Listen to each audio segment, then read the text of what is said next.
Señor mío, Dios mío, creo firmemente que estás aquí, que me ves, que me oyes. Te adoro con profunda reverencia. Te pido perdón de mis pecados y gracia para hacer con fruto este rato de oración.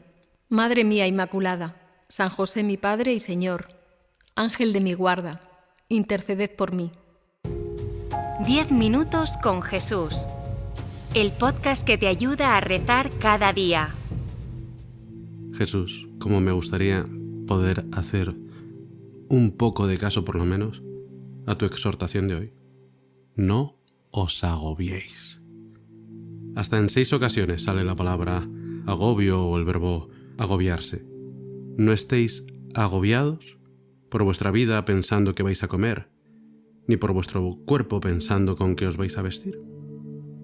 ¿Quién de vosotros, a fuerza de agobiarse, podrá añadir 1 hora al tiempo de su vida?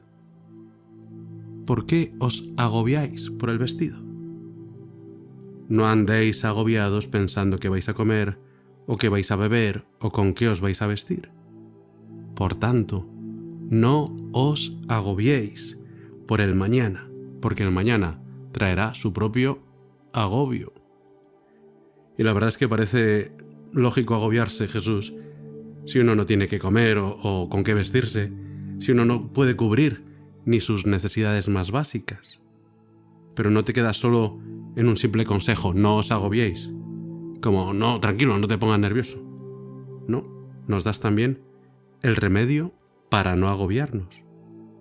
El remedio es confiar en Dios Padre, que sabe muy bien todo lo que necesitamos de verdad.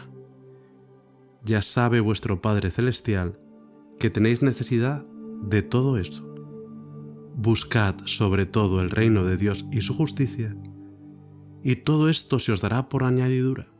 El remedio para no agobiarse: buscad sobre todo el reino de Dios y su justicia. Jesús, que me dé cuenta de que lo primero siempre es antes. Ayúdame a confiar de verdad en ti, a amarte sobre todas las cosas, a ponerte siempre en el primer lugar, a buscar sobre todo el reino de Dios y su justicia. Hace un par de semanas tuve la suerte de concelebrar en una confirmación porque me invitó uno de los confirmandos. Uno de los confirmandos que era pues un tipo, ya empieza a tener una edad, un chico al que le di clase de lengua hace 12 años en el instituto del pueblo donde daba clase entonces, y que en aquel momento, pues no sé, jamás se me pasó por la cabeza que un día podría invitarme a su confirmación. Más que nada porque era un pintas. Bueno, y eso lo sigue siendo. Tiene más tatuajes de los que te puedes imaginar y más piercings de los que puedes contar. Pero ahora es un pintas con fe y confirmado y con gran devoción al Espíritu Santo. Y después de la confirmación pues nos fuimos a celebrarlo, claro. Y la historia de este antiguo alumno y ahora amigo pues es conmovedora. Pero mucho más conmovedora y mucho más impactante me resultó la historia de su padrino de confirmación, al que pedí permiso para contarla, y me lo dio convencido de que el Espíritu Santo le ha hecho un regalo que tiene que compartir. Este hombre, el padrino de mi antiguo alumno, no ha tenido una vida fácil. Se vino a España con 14 años desde su país a vivir con una tía suya y a escapar de lo que no se podía llamar familia. Sus padres no le dieron nunca formación religiosa, no le habían bautizado tampoco y no le trataban especialmente bien. Además descubrió que su madre era en realidad su madrastra, porque su madre biológica le había abandonado cuando era un niño pequeño para irse con otro hombre. El caso es que llegó a los 14 años a España y sin papeles, y no tuvo papeles hasta los 27 años. Y llevó una vida difícil y se fue haciendo a sí mismo. Y rechazó a Dios, en el que tampoco había acabado de creer nunca. Y pensó además que no lo necesitaba, porque él siempre era capaz de salir adelante en cualquier situación.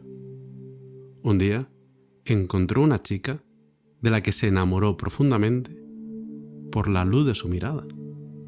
Y establecieron una relación y pasado un tiempo se fueron a vivir juntos.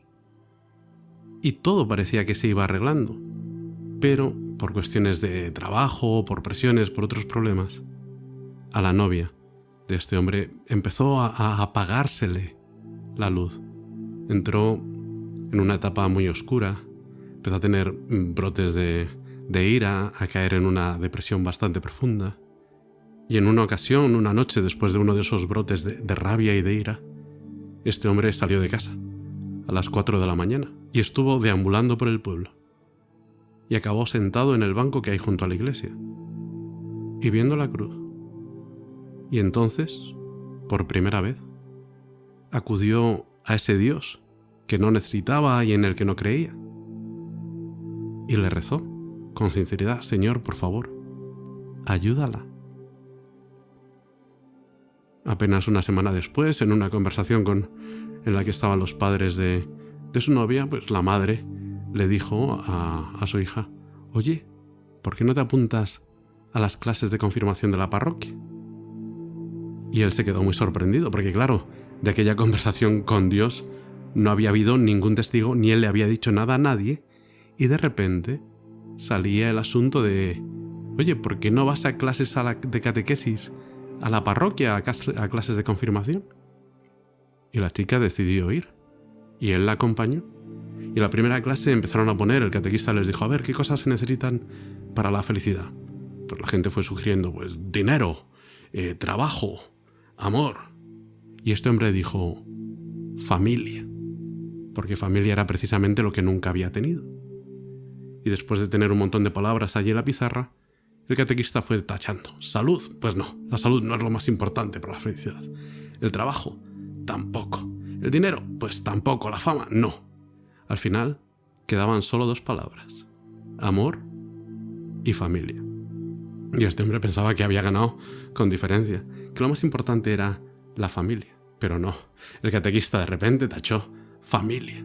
Y él, sin saber por qué, sintió una rabia terrible y se echó a llorar. Salieron de allí diciendo que aquello era una secta, que nunca volverían. Pero volvieron. Volvieron y poco a poco fueron descubriendo la fe. Y empezaron a asistir a un curso alfa, las cenas alfa, y empezaron a hablar de todo y empezaron a ir descubriendo la maravilla de un Dios que ama y la maravilla de un Dios que perdona. Pero este hombre, a pesar de que ya iba recuperando la fe, de que empezaba a creer en Dios, veía que había un obstáculo insalvable, porque él nunca iba a poder perdonar a su madre lo que le había hecho. Hasta que un día rezó por primera vez por su madre y pensó que aquello no era algo suyo, que aquello era del Espíritu Santo. Y su novia le animó a que llamase a su madre, a que hablase con ella después de tantos años, a que la perdonase. Pero él le dijo que todavía no estaba preparado, que ya llegaría el momento. Y el momento llegó después de que fueron a ver al cine unos episodios de The Chosen. Él se sintió especialmente identificado con Natanael, ese hombre que cuando estaba debajo de la higuera rezó y Dios le vio y él se sentía allí, debajo de la cruz, rezando en soledad y que Dios le había escuchado. Y el caso es que llamó a su madre y empezó a hablar con ella y a decirle que le perdonaba. Su madre le dijo que ella también se había convertido, que se había convertido gracias a él y que llevaba años rezando por su conversión y por esa llamada.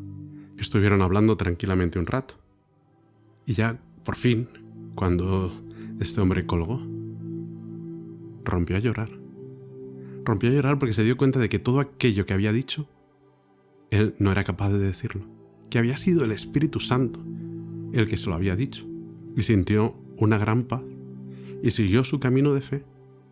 Y el año pasado se bautizó, hace más o menos un año. Pero también le explicaron que, claro, si te quieres bautizar y confirmar, pues habrá que hacer las cosas bien. Y se lo explicaron y lo entendieron. Y decidieron separarse, el novio y la novia, y vivir durante un tiempo separados, cada uno en su casa, hasta el día de la boda. Y creo que fue el 14 de junio, cuando se cumplió el año de su boda. Felicidades. Dios siempre escucha.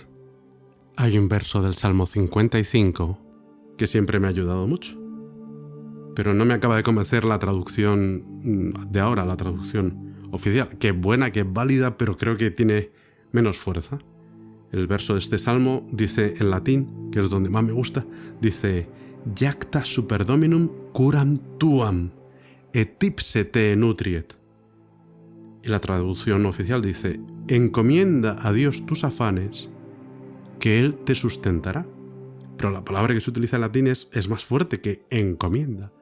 Jacta. Jacta es arroja, lanza tu preocupación al Señor y Él te sustentará, Él te alimentará. Hay algo que te preocupa, hay algo que te agobia hasta el punto de ahogarte. Jacta curam tuam domino. Arroja tu preocupación al Señor y Él actuará. Busca sobre todo el reino de Dios y su justicia, y todo lo demás se te dará por añadidura. Te doy gracias, Dios mío, por los buenos propósitos, afectos e inspiraciones que me has comunicado en esta meditación. Te pido ayuda para ponerlos por obra. Madre mía Inmaculada, San José, mi Padre y Señor, Ángel de mi guarda, interceded por mí. 10 minutos con Jesús. El podcast que te ayuda a rezar cada día.